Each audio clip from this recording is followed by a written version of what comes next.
Teknik yang pertama ini adalah teknik ya, ya, ya. Jadi usahakan pada saat Anda teknik closing di akhir itu buat calon customer atau pembeli itu berkata iya ya. Jadi misalkan ibu mau ambil yang warna merah ya? Iya. Ibu mau ambil produk yang ini ya? Iya. Jadi usahakan nanti pilihannya tuh closing ya. Jadi misalkan ibu mau warna yang merah apa yang biru ya? Nah, jadi mau warna yang merah, yang biru nggak masalah.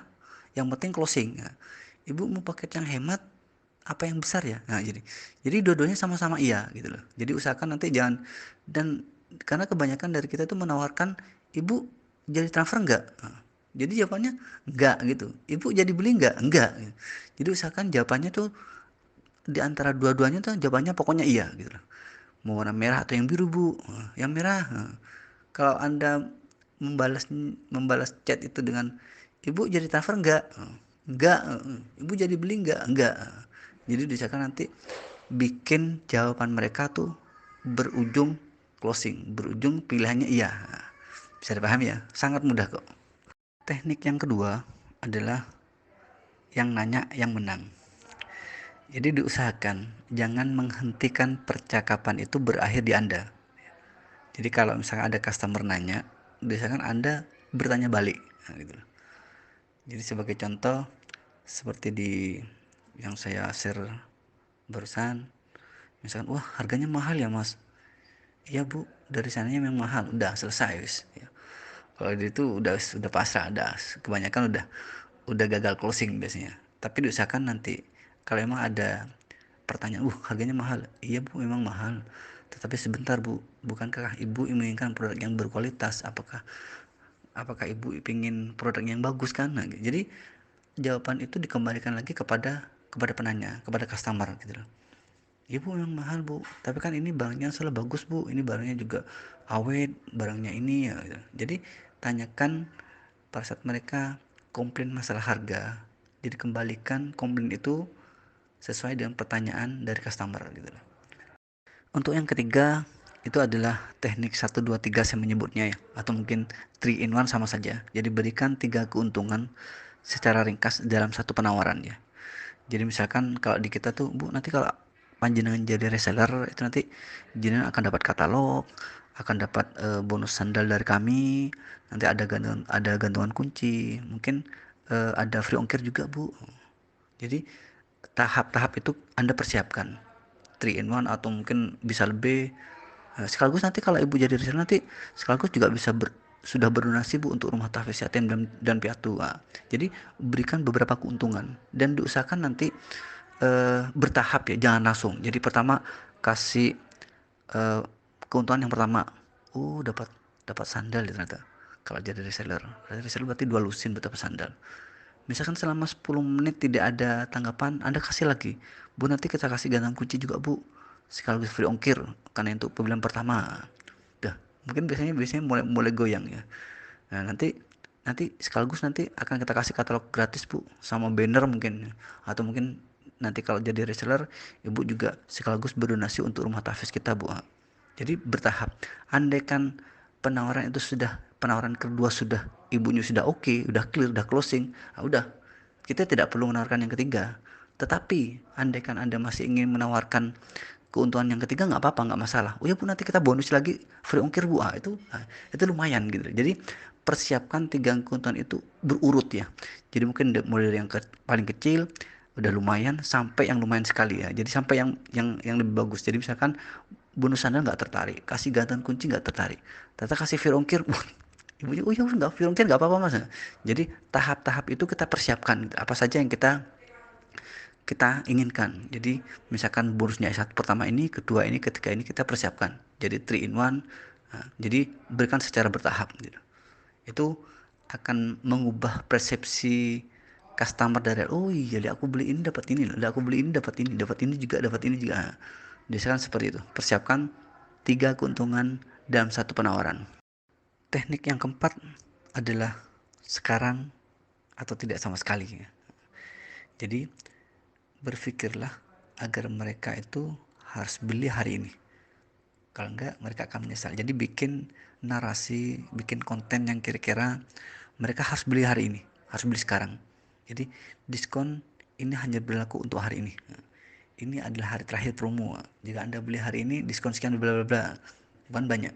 Dan itu pernah sering kita lakukan. Jadi pada saat kita beli 2 gratis 1 mulai dari jam 8 sampai jam 4 itu dari pagi sampai sore itu customer lumayan banyak ya. Bahkan ada yang sampai jam 5 pun, mas aku sampai pulang kantor jam 4 mas, nanti jam 5 tunggu ya, boleh ya gitu. Jadi mereka mengejar harus hari ini nih ya, gitu loh. Jadi bikin kira-kira penawaran yang membuat orang itu harus membeli sekarang, dan pikirkan sesuaikan dengan produk Anda. Jadi kalau misalnya 2 beli 1 Anda rugi, nanti diusahakan tambahin. Teknik yang kelima adalah kejutan ya. Jadi ini sebenarnya sangat efektif ya. Jadi pada saat mereka customer datang atau pembeli datang di toko Anda, itu berikan, apalagi itu customer pertama ya. Jadi bikin kesan pertama itu menggoda katanya ya. Jadi karena orang itu sangat suka dengan kejutan. Tetapi ingat, lebih baik Anda tidak menjanjikan sesuatu daripada nanti akhirnya Anda tidak memberikan sesuatu gitu loh. Saya sudah janji tapi malah nggak dikasih. Tapi mending Anda tidak berjanji, tetapi pada saat mereka mau pulang lah atau apalah, nah baru Anda kasih bonus apalah. Setelah mereka ngambil berapa produk kita, Anda kasih bonus. Kalau kuliner kasih tambahan kue, atau mungkin kalau beli kaos nanti ada tambahan masker, atau mungkin ada tasnya. Nah, jadi kasih sedikit yang kira-kira membuat mereka tuh, wah iya mas, makasih mbak gitu. Jadi ada surprise di situ, ada kejutan. Nah, jadi sama kayak kita bikin kejutan pada anak kecil. Jadi pas mereka dikasih itu mereka senangnya luar biasa. Sama customer perlakukan seperti itu. Jadi apalagi itu adalah customer yang pertama kali membeli produk kita, itu mungkin tingkat repetitifnya itu peluangnya lebih besar. Teknik yang keenam adalah teknik perbandingan. Jadi begini, jadi beri 3 penawaran. Tetapi ingat, simpan yang ingin dijual di urutan yang kedua. Maksudnya gimana? Begini, Anda kan ingin menjual produk X ya. Anda ingin menjual produk X, tetapi yang Anda tawarkan itu produk A dan B. Nah, jadi produk X ini dikeluarkan belakangan ya. Jadi, Bu, kalau yang ini harganya sekian, kalau yang B ini harganya sekian. Ini murah ya mas, tapi yang ini agak mahal. Ada yang enggak? Nah, baru nanti pada saat mereka bertanya demikian, Anda tawarkan, apa yang ini bu? Ini juga tidak begitu mahal bu, juga tidak begitu murah, tapi kualitasnya bagus bu, kayak gini. Nah, padahal Anda tuh sebenarnya ingin menjual yang X gitu, tapi tawarkan produk yang X itu belakangan, setelah Anda menawarkan produk A dan produk B. Bisa paham ya?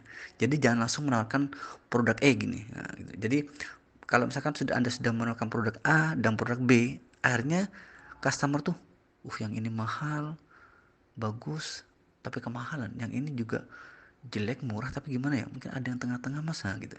Jadi baru kita tawarkan yang X, nah, gitu loh. Misalkan mereka tidak bertanya, ya kita tunggu sebentar, baru nanti Anda tawarkan, apa yang ini bu? Kalau yang ini harganya sekian bu, di tengah-tengahnya. Nah, padahal tujuan Anda di awal tuh Anda ingin menawarkan produk yang X, tetapi itu munculkan belakangan. Ya, bisa paham ya? Itu sebenarnya teknik sederhana, tetapi sangat sangat efektif sebenarnya. Terutama bagi ibu-ibu yang kadang menghitung selisih harga. Meskipun 2.000, 3.000, tetapi bagi mereka sangat sangat penting. Yang ketujuh adalah teknik harga coret. Biasanya ini diberlakukan di toko-toko besar biasanya ya. Di mall-mall itu biasanya kadang ada harga yang nominalnya besar, tetapi dicoret, akhirnya di bawahnya dikasih harga nominal yang lebih kecil. Nah, jadi di sini saya kasih yang daripada yang A langsung 95, tapi yang B dari harga 300 menjadi 95. Biasanya menjadi pertimbangan. Jadi lebih emosional. Uh, Biasanya ibu-ibu bertanya sama suaminya, loh mas, ini harga aslinya 300 loh, tapi ini mumpung ada diskon ini jadi 95, ini lumayan ya, beli ya. Itu lebih emosional biasanya. Nah, itu teknik sederhana tapi sering dilakukan di mall-mall besar tuh banyak. Jadi menempel harga, dicoret nanti harga yang nominal yang lebih kecil. Teknik yang kedelapan adalah caper ya, cari perhatian. Itu biasanya sederhana ya. Jadi intinya Anda memuji lah ya. bikin kagum, bikin terkesan. Cantik banget bu, keren deh bu kalau pakai yang warna merah bu, bagus bu ini. Yang pink juga bagus bu. Jadi kita puji mereka itu biasanya lebih efektif, apalagi yang kalau customer anda tuh seorang ahwat itu mas, luar biasa, cantik loh mbak gitu. Lagi warna warna pink, warna marun bagus loh mbak, cocok kok mbak. Apa mas ya gitu. Jadi biasanya itu lebih pada saat kita memuji mereka, pada saat mereka mencoba produk kita tuh biasanya mereka lebih, oh ya mas sudah aku ambil yang ini aja mas, nggak yang ini sekalian aja bu. Kita berusaha upselling ya, yang pengen juga bu, juga cantik loh bu, ya bisa ambil dua-duanya. Itu biasanya yang sering kita lakukan seperti itu sih gitu. Yang kesembilan adalah banding kompetitor. Ini biasanya berlaku untuk produk mahal ya. Jadi edukasi dengan cost total ya. Dan kebanyakan ibu-ibu tuh biasanya membandingkan, loh mas saya order di sana tuh lebih murah loh mas. Apa iya bu? Iya sih mas, tapi kadang emang barangnya nggak sebagus di sini. Mungkin kadang kekecilan mas. Nah, jadi itu menjadi pembanding. Nah, kan itu sangat efektif ya, mungkin lebih murah bu, cuman kan lebih awet punya kita bu, sablon juga lebih bagus. Nah jadi pada saat mereka sudah tahu pembandingnya ternyata lebih mahal tapi juga barangnya ternyata juga berkualitas, nah, itu akan sangat membantu dan itu sering kita alami ya. Mas aku pesan di sana cuma sekian loh mas, iya bu, terus gimana bu? Iya sih mas, emang bahannya beda, memang eh, size nya kekecilan sih mas. Nah, kadang sablonnya tidak sebagus yang di sini mas ya, jadi sesuaikan dengan produk anda. Jadi ini biasanya berlaku untuk produk yang mahal biasanya sih ya. Tapi kalau sudah kuliner yang murah-murah ini sebenarnya susah untuk diterapkan, tetapi bisa juga mungkin karena pelayanan, mungkin karena juga kualitas, mungkin cara gorengnya kurang garing, mungkin masih mentah. Jadi ada beberapa yang mungkin bisa menjadi keunggulan produk-produk anda. Teknik yang ke-10 adalah teknik kelihatan lebih murah.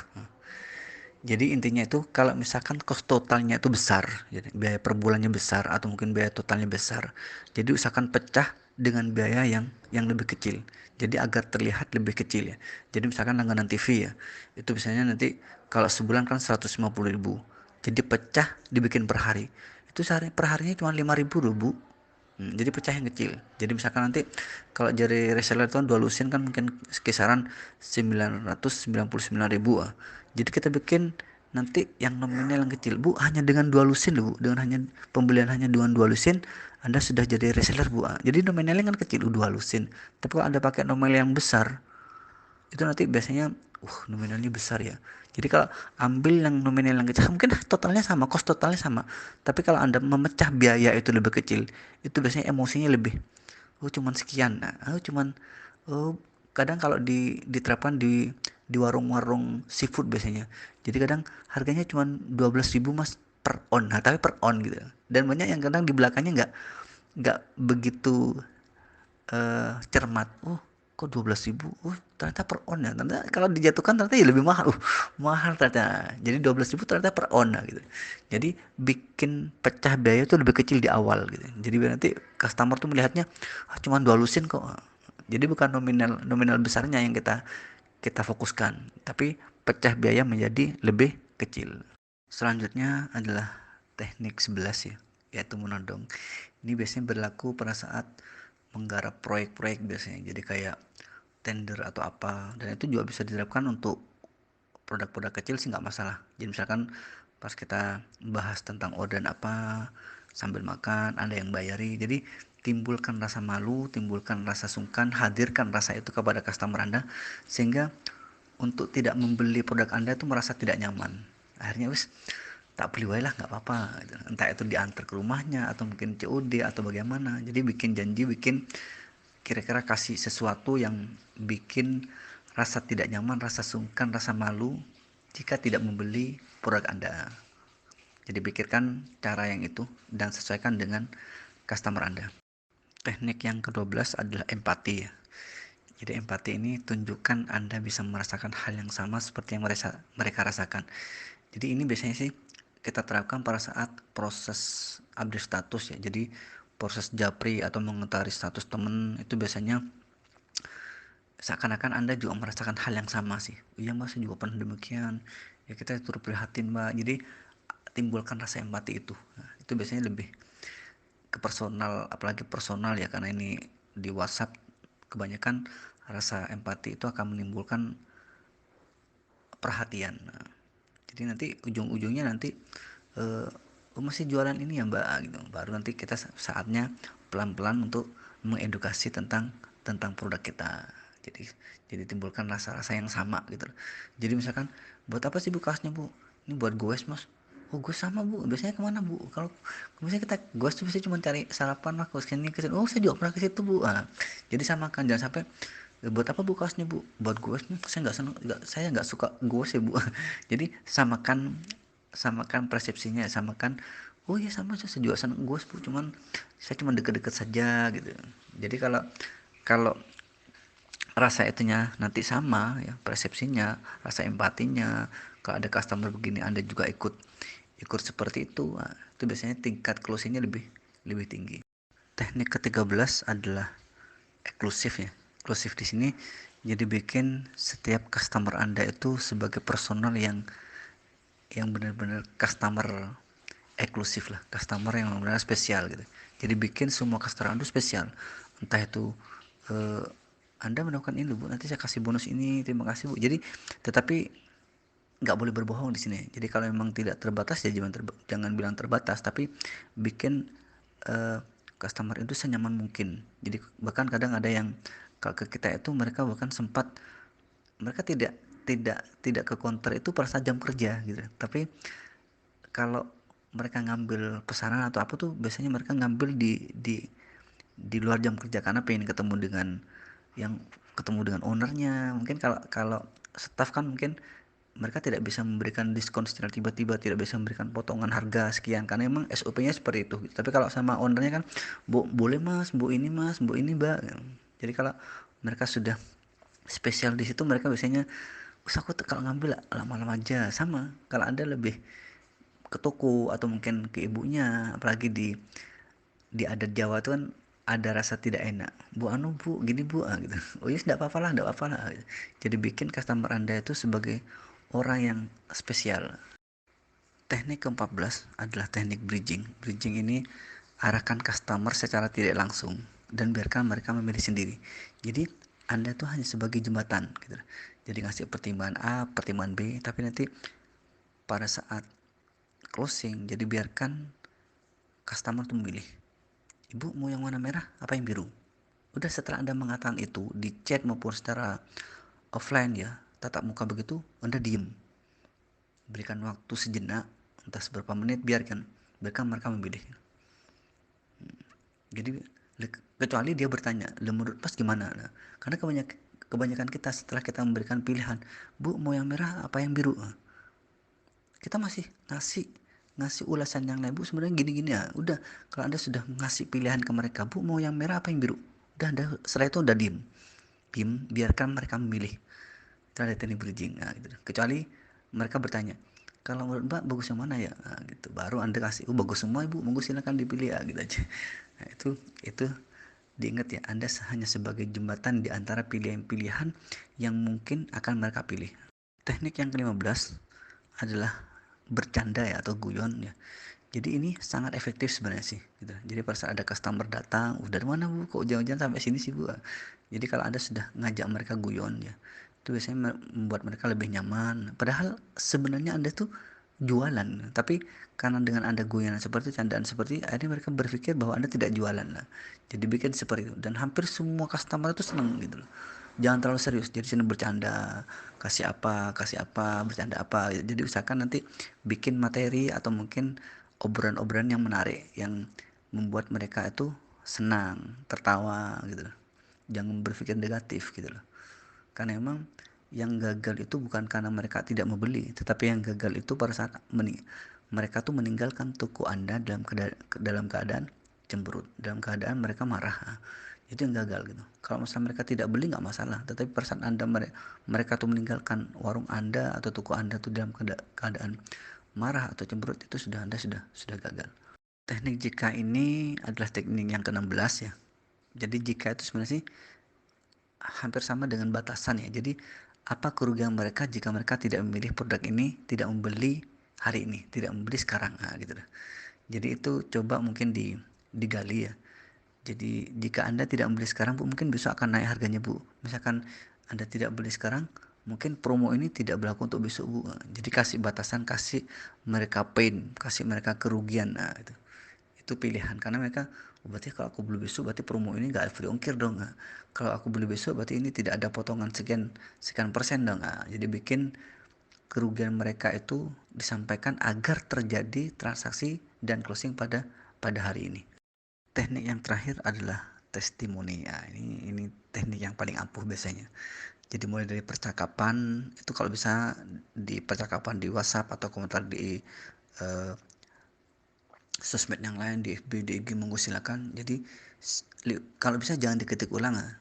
Jangan diketik ulang ya, tapi usahakan nanti screenshot percakapan Anda. Tetapi mungkin namanya mungkin dicoret atau disamarkan, monggo silakan. Tetapi testimoni ini penting, entah itu chat Anda itu karena barangnya bagus, karena sudah transfer sekian, jadi itu jadikan testimoni di status Anda sebagai penguat bahwa produk Anda tuh bagus, bahwa produk Anda tuh banyak disukai, bahwa personal branding Anda, produk Anda, brand Anda itu memang diakui, memang terjual, memang banyak diakui oleh customer yang lain. Itu sangat efektif. Ini adalah teknik yang ke-17. Itu ini sudah sangat malam ya. Ini sudah jam 9:30. Saya akhiri sampai di sini. Mudah-mudahan ini bisa bermanfaat buat menambah omset jualan Anda. Dan apabila ada kekurangan, saya pribadi mohon maaf. Mungkin itu yang bisa saya sampaikan pada malam hari ini. Kita ketemu lagi di minggu yang akan datang. Dari saya, wassalamualaikum warahmatullahi wabarakatuh.